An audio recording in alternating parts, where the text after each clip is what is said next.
Hello, everybody. It's Sil the DM coming at ya. Today with an Ixalan recap for the week of, I don't know the date, the 17th of January. It's the Theros pre-release weekend for Magic the Gathering, and that's where my brain is, because that's today. But I'm having company all weekend for it, because we're too poor to just hit a pre-release event, so we just do things at my house. Um, and I realized, shit, I really should record at least one, if not both, of my recaps for this week today. So this week, in our Ixalan campaign, titled Serpents in High and Dry, um, the hunt for Shura continues as we left off in the last session with Osaha awaking to find that Shura was gone. Um, they spent a little bit of time on the ship and ended up getting into a bit of a conversation. Osaha rather entertainingly paid some gold to Zarg to let the old orc cook let Alani get out of the kitchen for a little bit after breakfast, in between like breakfast and lunch on the ship. And they were talking, and Osa was talking to Alani about how he couldn't find Shura. And as this was going on, uh, Zarg heard the conversation and informed them in his gruff, old orcish sailor voice that it makes sense that Shura was gone because Shura has a home outside of the city where they were going. He has a place that he tends to, um, and that he normally goes there when they're returning for a day or so, and then meets them back up in the city. Um, which none of the crew had known, though technically none of the crew had ever asked, which is fair. It's not something you'd normally ask. You don't look at someone and go, hey, do you have a home? This is not something that comes up. Which led to more entertaining conversations as Famine and Hadwin, our new player who joined the group, um, got involved in the conversation. And it was mostly just fun fluff and enjoying conversing with each other. Eventually, though, everyone went back to do some actual work. Hadwin joining the Cooper, Adolfo, the Minotaur, who was missing his arm. I want to say Adolfo's either missing an arm or a lot of members of the Vaga del Ora are missing some limbs. And remembering exactly which one is missing which limb gets crossed in my head. Uh, Hadwin was working with the Cooper when Pelennor above spotted High and Dry, the city of which um, they were returning, the flotilla, the heart of the Brazen Coalition, a collection of rafts, barges, ships, and hulls, strung and connected together to create this intricate city full of taverns and weapon areas and everything. Just a pirate's paradise on the sea.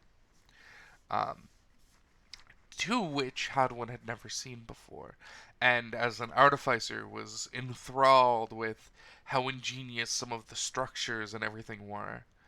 And the group decided they would head into the city, but stick relatively close together, especially where Hadwin very much looks like a human from the Sun Empire, whereas most of the members of the coalition are from Turazun, the other continent within the setting of Ixalan. They are refugees who had fled from the Legion of Dusk, a army of vampires and their servants and slaves, which completely conquered that other continent. And the Brazen Coalition is made up of refugees who came to the continent of Ixalan looking for aid, and who instead found the spears and dinosaurs of the Sun Empire and the magic and uh, tridents of the River Heralds, and sort of caught between a rock and a hard place. The Brazen Coalition turned into the coalition.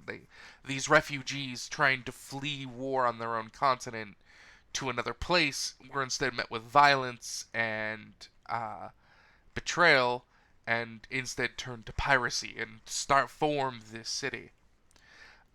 But as you would understand, members of the Empire are not super liked. Just like Shura and Osaha are standouts as being merfolk. Um, Hadwin being someone who very much looks like they're just out of the Empire, sort of stands out, and so the group decided to move together to make sure that that wasn't as big of a problem.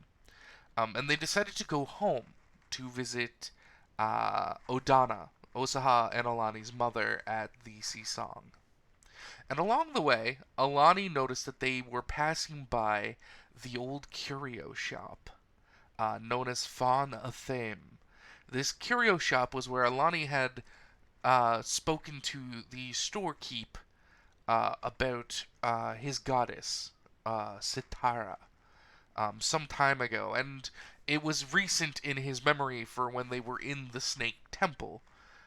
Because when talking to the owner of this curio shop, this dark wood ship with an odd, sort of heavily ridged, very flat and long design, um, he had brought up the serpent god Oresso, and had discussed that with Alani. And Osaha, I believe, had also been around.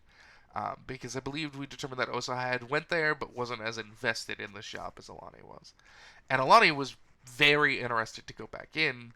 Osaha just wanted to go home, but Hadwin's curiosity was piqued enough that he said that if the others would go, he would totally want to.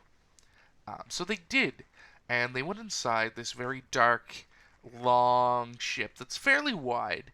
And inside there are these rows of shelves filled with baubles and curios, masks, carvings, old ship wheels, potions and acid and poison vials,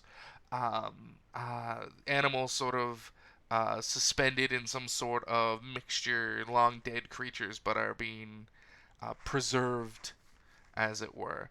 And all sorts of plants sort of hanging from the ceiling that seem to thrive in the dark, very earthy, musty environment. At which point they met the owner, a human man, bald, very thin, large dark circles under his eyes, very spindly, long hands with very sharp, thick nails that go out beyond each finger about an inch. Um, who was looking quite sleepy, honestly. It was the middle of the day, and his shop doesn't really attract that much company. Um, However, he recognized Alani and Osaha, not one to forget a face. And so Hadwin and the others were introduced to this merchant, who spoke to Alani about their recent adventure and was seemed to understand the things they were referring to in the temple. Um, Alani gave him one of the gold coins they had acquired, minted with Oresso, one of the ancient gold coins, which he seemed quite fascinated with. And when he learned that there had been a guardian there, one of the serpent constructs, he was quite intrigued that that was still a thing. Um, and throughout all of this, he was paying very close attention, uncomfortably so, to Hadwin. Uh, Eventually learning Hadwin's name and asking Hadwin about his mask, his lion mask, which Hadwin wears almost all the time. Not on the ship, as Shura encouraged him to make sure the captain can see his face at most times. Um, and Hadwin got very defensive very quickly, and it was very clear that this man was intrigued, offering to perhaps trade or barter or purchase the mask, which Hadwin really didn't have any desire to do. That didn't necessarily deter this figure, whose name they learned was Zipli. Um, he seemed very intrigued, and mentioned that he had seen other masks like that before, and he believed that they might be part of a set. And as a curio collector, collecting sets really intrigued him. He inquired a little bit about how Hadwin acquired it, and Hadwin not enjoying this part of the conversation, just basically said that he wasn't going to tell him. Um, and Hanwen was starting to get uncomfortable, so he mentioned for the rest that he'd rather leave. Um, and so Famine, uh, Osaha, and Hadwin scooted out, with Alani sort of lingering behind. Um, though, at one point, Alani had asked Zippil to go in the back, uh, or Zipley. Oh my god, is it Zippil or Zipley? I'll look it up. Don't worry about it. It's not super important. To see if he had anything of Sitara, and he didn't, but he mentioned the tavern that Alani has been dying to get back to. And as Alani was leaving, the shopkeep, uh, Zipley or Zippil, whatever his name is, mentioned to Alani that he had seen a mask not unlike Hadwin's, but of a jaguar once, and that if Alani ever found it, perhaps it would be something he would be very interested in. And they left. Pelennor wasn't with the group. Pelennor had flown off to a blacksmith ship, looking to purchase some gear and do a little training. And they did. They met this red-skinned orc running a forge out of an iron-coated ship. Um, and the orc sold a spear to Pelennor. I believe it was just a masterwork spear or a +1 spear. I don't remember exactly. I believe it was just the masterwork spear. I use the system of masterwork weapons from Pathfinder, where weapons that are very well designed just get an additional bonus to hit to reflect how balanced and well made they are. They're not magical, but they're as close to magic as a mundane craftsman can get to. At which point, Pelennor asked about possibly being able to learn how to make guns. And the orc said, well, you stick a pipe on a stick, and there you go. Try not to die. But Pelennor was more interested in learning the skill, and did spend the day and a lot of gold working towards that. But learning how to craft guns and learning how to acquire new tool skills in general is something that I, in my game, tax heavily, both in time and money, because that sort of training doesn't come cheap.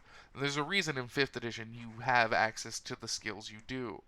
You've spent a lot of time, your entire background in most cases, uh, acquiring them.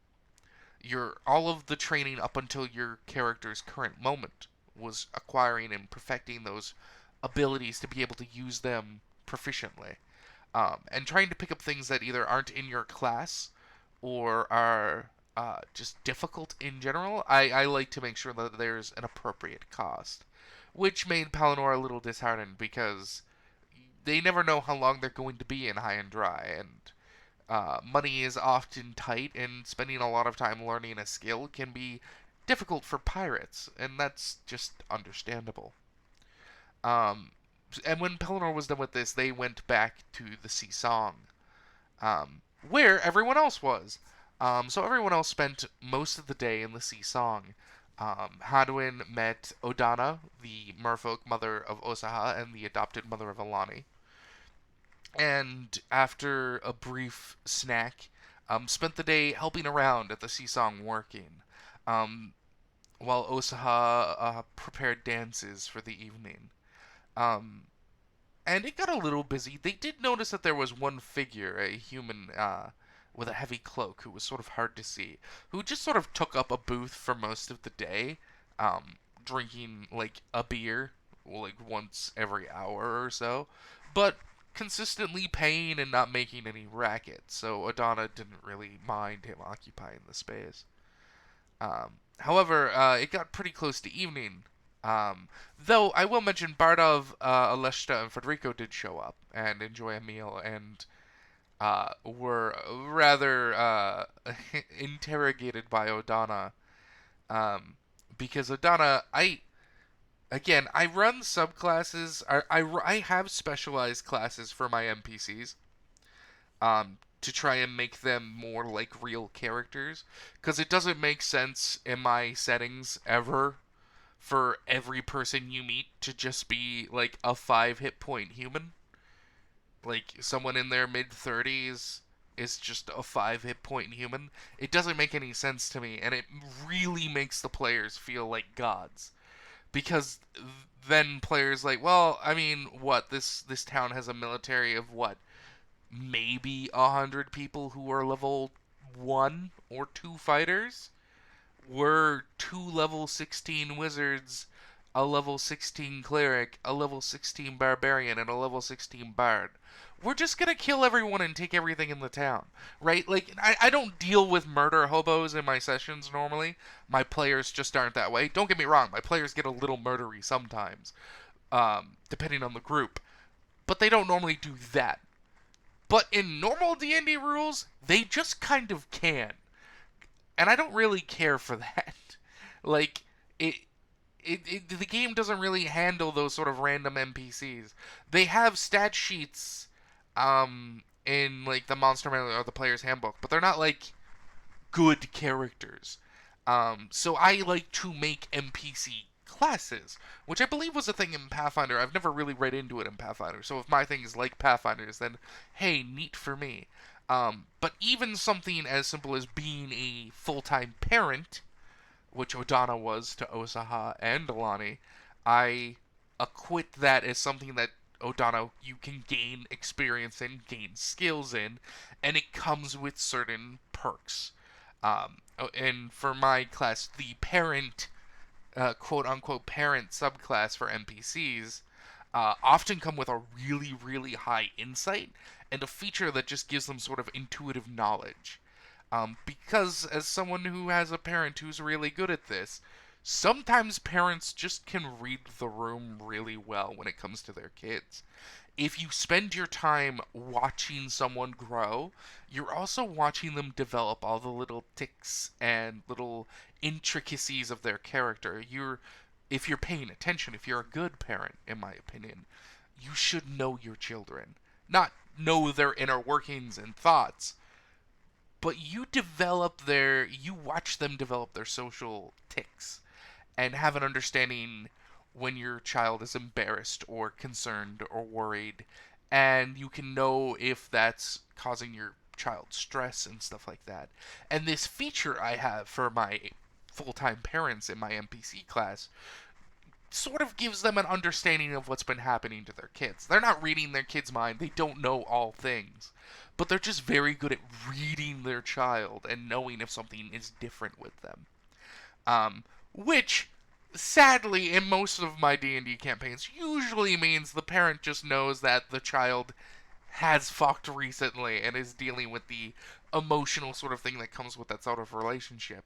As Alani's player, Coop, likes to bring up, because in the other campaign we run, the city, which Coop is also in, Zahn's mother also managed to roll high enough on their insight check given to them with this feature to know that Zahn had, engaged in some sexual activity and was just, behaving differently. And it doesn't mean the characters never fucked before, but it means that even if they have fucked, they've developed certain tells that let people know around them subconsciously that they fucked. And it's just, I think it's an interesting thing, and it just leads to funny roleplay moments, where Odana clearly understands that both of her boys have very recently engaged in sexual activity while they were off on this pirate ship. And when Bardov and the rest of the crew showed up, it allowed Odana to read the room and understand the air between Bardov and Alani and figure out who it was, which led to Odana sort of interrogating the other NPC. And at this point, it was getting close to evening. The moon was out. The bar was starting to die down, and Alani excused himself because he had told Odana, or at least asked Odana if it would be okay if during the evening he went out because he had somewhere he wanted to go. Odana was fine with that, especially with Hodwin and Famine running around helping. It was amicable. So Alani changed out of his work attire and put on something more appropriate and headed out. um, making their way a little off the beaten path towards the lunar crescent or the crescent moon. Shit, I'm really bad at names, even my own, and I'm also really bad at prepping for things like this because of my ADHD. This is why working with a script is useful, because it forces me to sit down and write that script out. Um, but I don't have the book in front of me, and I'm recording, and I'm not stopping. So, whatever. Moon bar! Alani goes to the moon bar! And heads inside. Um, there are three customers in the bar, a siren and a human, or a half orc, who were dining together, a human who was dining alone, and the orc bartender. Um, Alani sat down, had a bit of an awkward conversation with the bartender, like trying to really subtly drop hints. Um, and the bartender just wasn't picking it up till Alani was like more specific, and the bartender was like, "Oh yeah." And so Alani learned from the bartender as he got Alani a steak and some drink. Uh, First, Alani learned his name, which was Neddard Thatch, and how he had been a sailor before, and he has this large jaguar tattoo on his right forearm. Um, and Alani learned that this place was almost like a temple. It was a safe spot for people who worship Sitara, or at least follow Sitara's code, even if they aren't worshippers, um, to come converse with each other, engage in prayer without, prying eyes. Because religion, especially in the Brazen Coalition, at least the way I run it, is kind of an iffy thing. Because the Legion of Dusk is a very religious organization, driven by their fanaticism towards Elenda the Dusk Rose, who disappeared a long time ago, and their ritualistic vampirism. And they attacked the people of Terrazon and forced them out of their home in this religious slaughter. And though people of the Brazen Coalition made it to Ixalan, where the Sun Worshippers, uh, both the River Heralds and the Sun Empire, forced them away because they are, planned usurpers and foreigners who do not worship or understand the trueness of their nature. So I like to play the Brazen Coalition is very, very agnostic. Um, and so just open religion could probably won't get you killed. It might get you mugged or attacked or shunned. But here in the crescent moon or the lunar crescent, in the moon bar, at least worshipping Satara is fine. And with this conversation, Alani learned that Thatch had discovered a old temple of Satara when he was a sailor, and he was out hunting. And inside the ruined temple, he found a spear. Um, and when he took the spear, he started having visions and reaching communications with Satara. And though Thatch is not a paladin or a cleric, he's not. He's like, I don't get the religious stuff, but the lady is there for me when I need her, and I'm there for her if she needs me, and we just have a relationship, and we're fine. Um, it was during this conversation that another half orc entered the bar, a woman this time. She took a seat across the way, by where the little hallway is that leads into the private rooms that Alani, the first time Alani came to this bar, sat at. Um, Thatch took a moment, brought some drink over to that lady. Alani talked a little bit more with Thatch and then requested one of the private rooms, and Thatch said Alani could go ahead and do that. And as Alani went that way, the orc woman got up, the half-orc woman, and bumped into Alani almost on their way out as they sort of walked side by side. Um, they didn't quite touch, but Alani did notice that something was slipped into his pocket. Um, and it was a note that just said, "Don't linger too long," from Shura. And then the woman was out of the bar. Alani's like, alright, duly noted, I'm gonna go pray. So Alani went into one of the private rooms and whipped out their censer and prayed. Went through a bit of a prayer, during which the human who was dining alone came and knocked at the door. Um, Mentioned that he had overheard part of the conversation and wanted to join Alani in his prayers, which Alani was all right with. And so the human came and sat down and joined. Raul, as Alani learned, was a bit of a ranger, a hunter. He took small vessels out to islands, acquired meat, bring it back to high and dry, sell it to taverns and bars, and um, he asked Alani about Alani's connection to Satara, and was impressed that Alani was a cleric, someone who could summon the magic of the goddess, because that's not something he's ever dabbled in.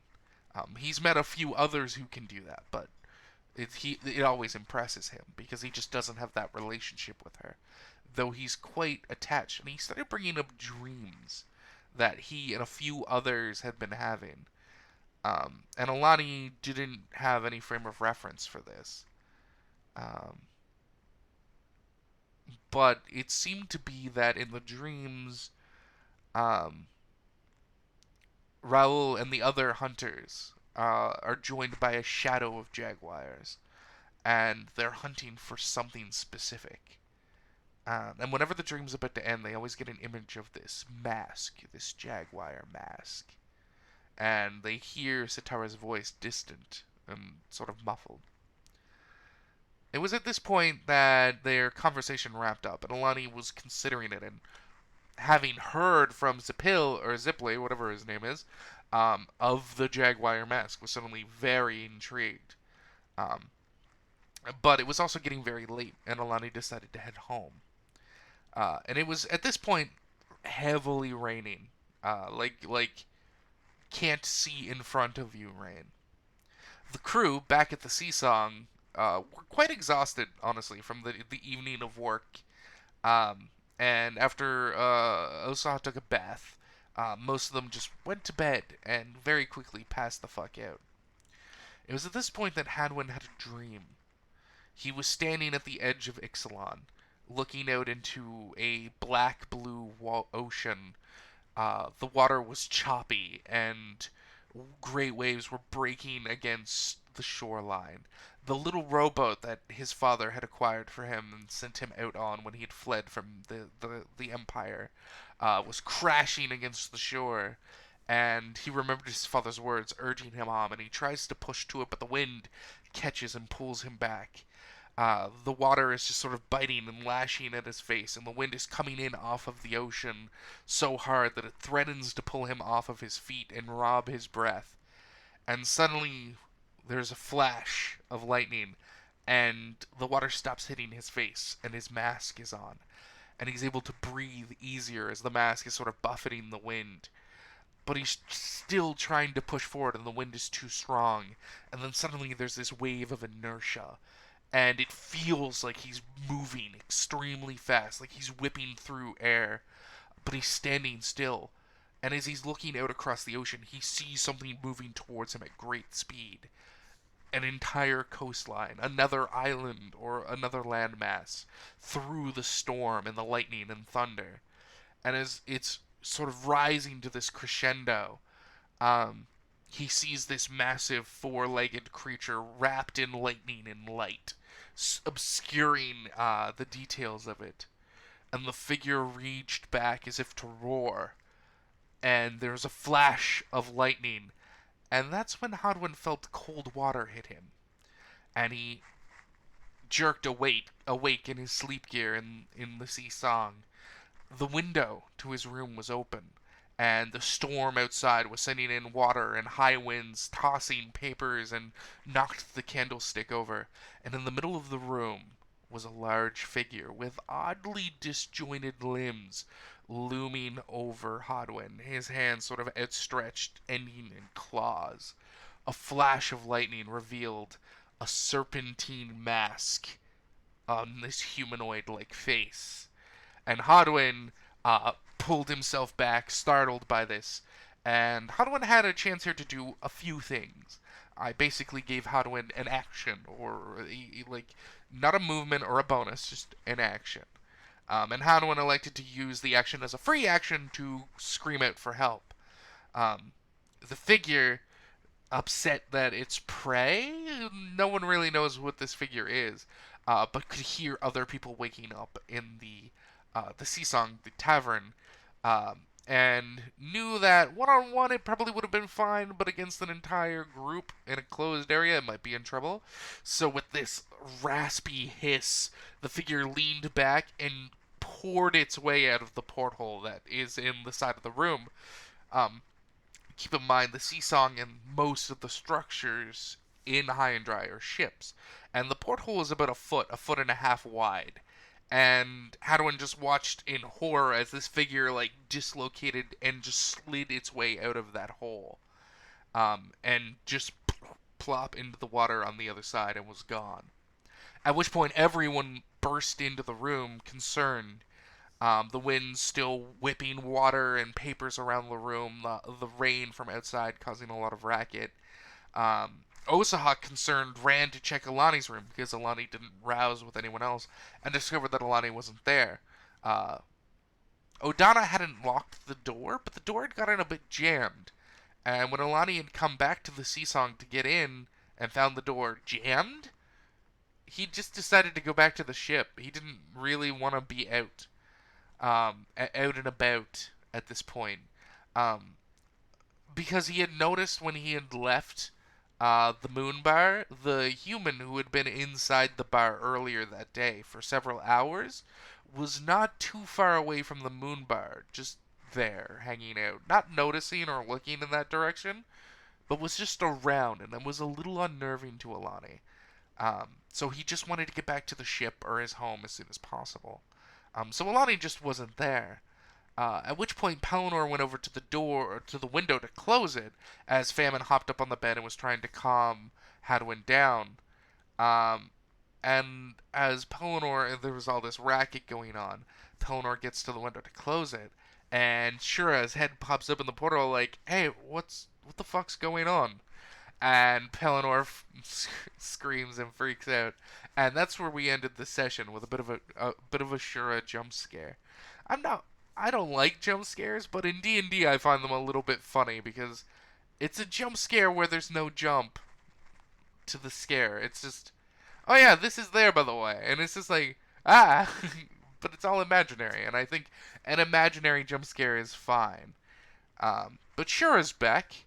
I didn't mention, but Osaha did send Shura a message, from the ship, and Shura did reply that he would find them later. He'd meet up with them. Uh, but yeah, no, that was the session. It was quite fun. It's exciting for them to be in High and Dry. None of them know exactly how long the crew tends to be in High and Dry, but the captain knows where to reach them at the Sea Song if needed, and Matt Galley knows his way around. If you have any questions, comments, inquiries about the sessions, the campaign, the characters, Ixalan as a whole, or other Magic the Gathering nonsense or related to D&D, hit me up with that in the comments. It's greatly appreciated. Check me out on Patreon at www.patreon.com/SilananIll. You get access to homebrew I make, exclusive access to original D&D fiction, where I write original fantasy, but I write as if it's D&D. I need to find a better way to explain it, but it's just fantasy. It's just original fiction. But when I'm writing, I'm very conscious of the D&D system, as the books are set in the setting I run my other campaigns in. So I try and keep it true to rules, which is always interesting for fiction. And I'm just a fan of seeing mechanics of the game described out that way. Uh, and I want to thank everyone for just coming by, slamming that like button, and I hope to see you, I don't know when I'm going to get around to recording it, but hopefully the Thursday session for this week, the Cities session recap will be out either Sunday or Monday. Yeah. Have a great day, everybody. Still out.